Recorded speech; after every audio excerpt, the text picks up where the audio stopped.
Okay, day 112. It's part 3. It's a beautiful day here in Washington, even though it is quite cold still. So the latest news was this fake police force.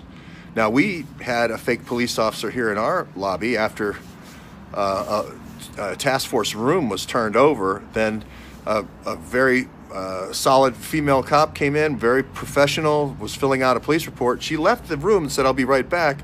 And then task force came down about an hour later because nobody came back up to the room. And there was this fake cop there, a guy with a beard, tattoo. It looked like he just had put on his shirt and fake badge and fake gun, or a real gun, but, you know, didn't, very sloppy and disheveled, not an authoritative police officer. Well, this is exactly what Kamala Harris was, her staff was just busted for, having a fake police force, fake badges, cars that, you know, may have been at the auto auction, you know, for police cars, but are being used now under the color of law as real police cars.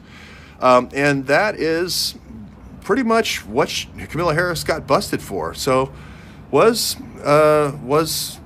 they telling the truth? Was task force telling the truth? I think she was, because I was there. I do also know that a very high-level lieutenant commander in the Navy was here at 5:30 in the morning, because I came down, and begging for the security cam footage, because this fake cop squared off when task force demanded to have a police report done and said, "You're a police officer, that's your job."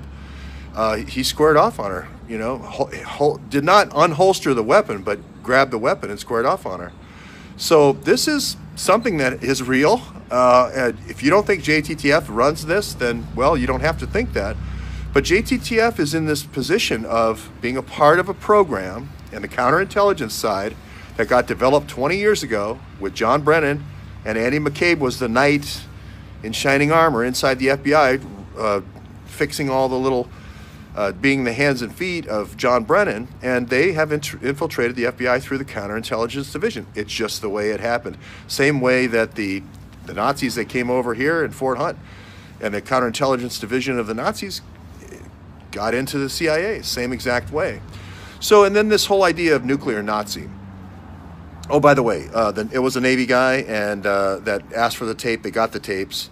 And he reported to the Chief of Naval Operations, again, down at NAVC, Navy Sea Command, in Navy Yard. So all roads lead to the Navy Yard, not just Washington, D.C. They lead to the Navy Yard. And so there's this kind of group of 1,100 partners, these Frank Juster partners. I'm not saying they're all Navy. I'm not saying they're all FBI. I'm not saying they're all CIA.